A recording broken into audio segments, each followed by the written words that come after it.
சின்னஞ்சிறு விதையும் பெரிய மரமும். ஒரு காட்டின் ஓரத்தில் ஒரு சின்னஞ்சிறு விதை இருந்தது. அதற்கு பெயர் கூட இல்லை. எல்லோரும் ஏய் சின்ன விதை அப்படின்னு கூப்பிடுவாங்க. ஒரு நாள் அந்த விதை தன்னைத்தானே பார்த்து ஏங்கியது. என்னை பாரு, இவ்வளவு சின்னதாக இருக்கேன். அந்த பெரிய மரங்கள் எல்லாம் உயரமாகவும் கிளைகள் விரிஞ்சும் பறவைகள் வந்து உட்கார்ந்தும் நிழல் தருகிறது. நான் எப்போது அப்படி ஆவேன்?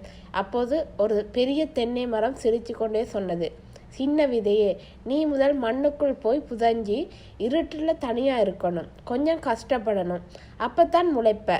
விதை பயந்து இருட்டுக்குள்ளா தனியாவா வேண்டாம்னு சொல்லி ஓடி ஒளிஞ்சுது. நாட்கள் ஓடின. மழை வந்தது, காற்று வீசியது, சூரியன் கொளுத்தினான். விதை உதிர்ந்து காஞ்சி போச்சு. இனி ஒன்றுக்கும் ஆகாது என்று ஆச்சு. அப்போ ஒரு சின்ன பறவை வந்தது. சொண்டில் ஒரு துளி தண்ணீர் வச்சிருந்தது. விதை மேலே துளியை தெளிச்சது.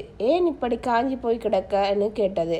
விதை அழுதது. நான் பெரிய மரமாகணும்னு ஆசை, ஆனால் இருட்டுக்குள்ளே போக பயமாக இருக்கு. பறவை சிரித்தது. எல்லா பெரிய மரங்களும் ஒரு காலத்தில் சின்ன விதைத்தான். அவங்க எல்லாம் இருட்டுக்குள்ளே தைரியமாக போனாங்க.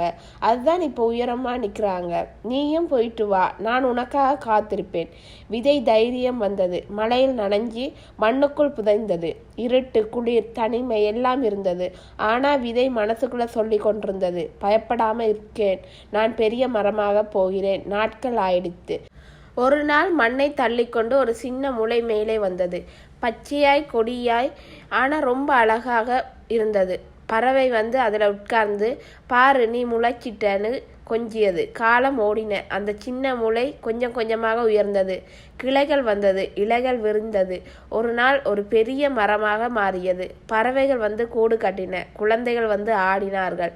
வெயில் காலத்தில் நிழல் கொடுத்தது. முதல் சின்ன விதை இன்னும் கிண்டல் பண்ணின அந்த பெரிய தென்னை மரமே வந்து சொன்னது, வாவ், நீ இப்ப எங்களை விட உயரமா இருக்க. மரம் சிரித்தது. நான் ஒரு காலத்துல இருட்டுக்கு பயந்தேன், ஆனா தைரியமாக போனேன். அதனால் இப்போது இவ்வளவு பெருசாக இருக்கிறேன் என்று சொல்லி சந்தோஷப்பட்டது.